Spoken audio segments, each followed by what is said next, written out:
सर्व आदरणीय विद्यार्थी मित्रांनो नमस्कार। महाराष्ट्र सेट परीक्षा आणि नेट परीक्षा पेपर क्रमांक 1 मधील 10वा चॅप्टर हायर एज्युकेशन या घटकात दरवेळी एक प्रश्न विचारतात लँग्वेज युनिव्हर्सिटी वरून। आपल्या भारत देशात भाषा डेव्हलपमेंट करण्यासाठी, भाषांचं संरक्षण करण्यासाठी, भाषांचा उन्नती होण्यासाठी, भाषांचे प्रचार करण्यासाठी देशात महत्त्वाचे 6 विद्यापीठ कार्यरत आहे। त्या विद्यापीठांना भाषा संरक्षण विद्यापीठ असे म्हणतात। ते लँग्वेज युनिव्हर्सिटीज इन इंडिया, भारतात लँग्वेज युनिव्हर्सिटी म्हणून ते ओळखले जातात।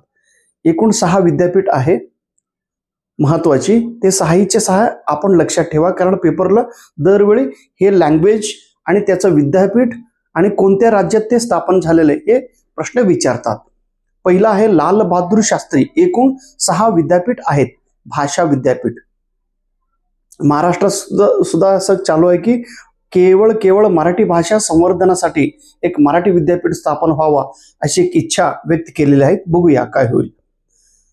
लाल बहादूर शास्त्री राष्ट्रीय संस्कृत विद्यापीठ, लाल बहादूर शास्त्री राष्ट्रीय संस्कृत विद्यापीठ 1962 रोजी नवी दिल्ली येथे स्थापन झालेले। सुरुवातीला तो डीम्ड होता, आता सेंट्रल युनिव्हर्सिटी मध्ये कन्वर्ट झालेले। सगळे 6चे 6 सेंट्रल विद्यापीठ आहे, केंद्रीय विद्यापीठ।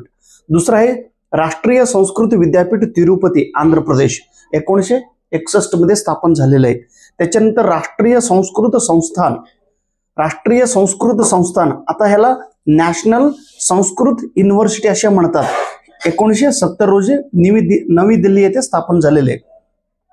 नेट एक्झामला fill in the match the following मध्ये हे प्रश्न विचारलेले होते आणि सेटला प्रश्न आला होता। हे EFLU English and foreign language university, English and foreign language university 1958 रोजी हैदराबाद येथे स्थापन झालेले आहे इंग्लिश लँग्वेज डेव्हलपमेंट करण्यासाठी। त्याच्यानंतर महात्मा गांधी आंतरराष्ट्रीय हिंदी विश्वविद्यालय आपलाच वर्धा येथे हे स्थापन झालेले आहे, हे हिंदी लँग्वेज डेव्हलपमेंट करण्यासाठी 1997। त्यानंतर मौलाना आझाद नॅशनल उर्दू युनिव्हर्सिटी हैदराबाद येथे स्थापन झालेलं 1998 ला। सो प्लीज एवढं लक्षात ठेवा। थँक्यू।